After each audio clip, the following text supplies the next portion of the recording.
नमस्कार दोस्तों, हमारा देश पौराणिक समय से ही ऋषियों महर्षियों की तपस्थली रहा है। हिंदू धर्म ग्रंथों में कई ऐसे ऋषियों महर्षियों का वर्णन मिलता है जिन्होंने अपने तपोबल से मानव जाति के कल्याण के लिए कई तरह के काम किए। तो वही कई ऐसे भी ऋषि हुए जिनकी शक्ति से देवराज इंद्र को भी डर सताने लगता था कि कहीं उनसे देवराज की पदवी उनसे कोई छीन ना ले। इसी कारण उन्हें जिस किसी भी ऋषि की तपस्या से भय लगने लगता, उनकी तपस्या भंग करने के उद्देश्य से वो स्वर्ग की अप्सरा को पृथ्वीलोक पर भेज देते। ऋषि अप्सरा के रूप और यौवन को देखकर मोहित हो जाते थे। इस पोस्ट में एक ऐसे ऋषि की कथा बताने जा रहे हैं जिन्होंने करीब 1000 वर्षों तक एक अप्सरा के साथ भोग विलास किया। तो आइए जानते हैं ऋषि कंडू के 907 साल संभोग करने का रहस्य।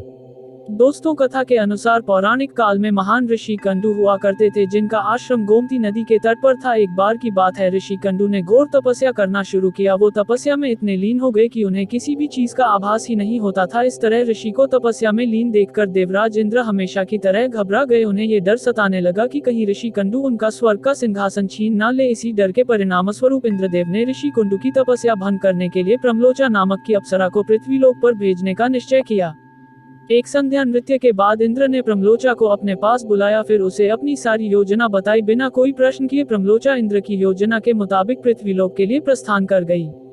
पृथ्वीलोक पर प्रमलोचा सीधे वहां पहुंची जहां ऋषि कंडू तपस्या में लीन थे। फिर प्रमलोचा ने अपनी शरारतों से ऋषि कंडू ध्यान तोड़ दिया। उसके बाद जैसे ही ऋषि की नजर प्रमलोचा पर पड़ी तो वे उसके रूप और सौंदर्य को देखकर उस पर मोहित हो गए और उसे अपने साथ लेकर मंद्रांचल पर्वत की गुफाओं में चले गए। उसके बाद ऋषि कंडू प्रमलोचा के सौंदर्य में इतना खो गए कि वो 100 से अधिक वर्षों तक उसके साथ भोग विलास करते रहे। 100 वर्ष बाद एक दिन अप्सरा प्रमलोचा ने ऋषि कंडू से कहा कि हे ऋषि, अब मैं स्वर्गलोक वापस जाना चाहती हूँ, इसलिए आप मुझे खुशी खुशी विदा कीजिए। अप्सरा के मुख से जाने की बात सुनकर ऋषि उदास हो गए और उन्होंने कहा, हे देवी, अभी थोड़े दिन और रुक जाती तो अच्छा होता। ऋषि को उदास देखकर अप्सरा पृथ्वीलोक पर और रुकने को मान गई। फिर ऋषि कंडू ने अगले 100 वर्षों तक उसी गुफा में अप्सरा के साथ भोग विलास किया। फिर 100 वर्षों बाद एक दिन प्रमलोचा ने ऋषि कंडू से कहा, हे मुनि, मुझे पृथ्वीलोक पर आए बहुत समय हो गया, अब तो आप मुझे स्वर्गलोक जाने की आज्ञा दें। ऋषि कंडू उसकी बात सुनकर फिर व्यथित हो गए। बोले, हे देवी, अभी कुछ समय और रुक जाओ, फिर चले जाना।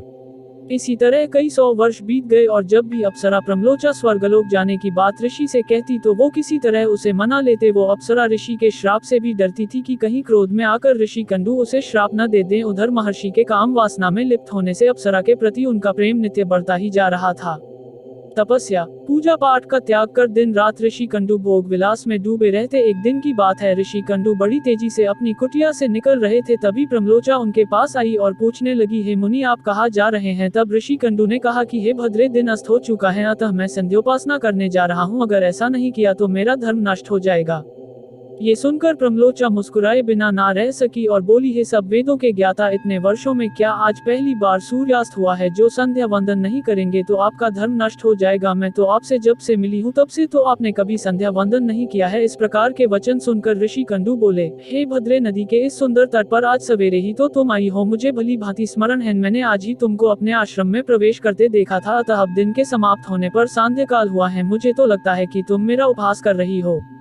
तब प्रमलोचा ने ऋषि से कहा कि हे ब्राह्मण श्रेष्ठ, आपका ये कथन सत्य है कि आपके आश्रम में मैं सवेरे आई हूँ, परंतु आज नहीं, जिस सुबह मैं यहाँ आई थी उस समय को तो कई 100 वर्ष बीत चुके हैं। ये सुन महर्षि कंडू घबरा गए और बोले कि हे सुंदरी, मुझे सही सही बताओ, तुझे मुझे तेरे साथ रमण करते कितना समय बीत चुका है? तब प्रमलोचा ने बताया कि आपको मेरे साथ रमण करते हुए 907 वर्ष 6 महीने और 3 दिन हो चुके हैं। ये सुनकर ऋषि कंडू हैरान हो गए और बोले, हे प्रिय, क्या तुम सत्य कह रही हो या फिर मेरे साथ कोई मजाक कर रही हो? मुझे तो ऐसा प्रतीत होता है कि मैं तुम्हारे साथ एक दिन ही रहा हूँ। तब प्रमलोचा बोली कि हे ब्राह्मण, मैं आपसे झूठ कैसे बोले सकती हूँ, वो भी उस समय जब आप अपने धर्म मार्ग का अनुसरण करने के लिए तत्पर होकर मुझसे पूछ रहे हो। मैं यहाँ किसी के कहने से आई थी। ऋषि, आप क्रोधित ना हो, मैं आपको सारी घटना का सत्य बताती हूँ, परंतु हे ऋषि, मेरा इसमें कोई दोष नहीं है, इसलिए मुझे क्षमा कर दीजिएगा। तब ऋषि कंडू ने कहा कि जल्दी बताओ, तुम्हें यहाँ किसने भेजा था? तब प्रमलोचा ने कहा कि आपकी तपस्या से देवराज इंद्र को डर लगने लगा था और उन्होंने ही आपकी तपस्या भंग करने के लिए मुझे यहाँ भेजा था। प्रमलोचा के मुख से ऐसे वाक्य सुनकर ऋषि कंडू व्याकुल हो गए और बोले कि धिक्कार है मुझ पर,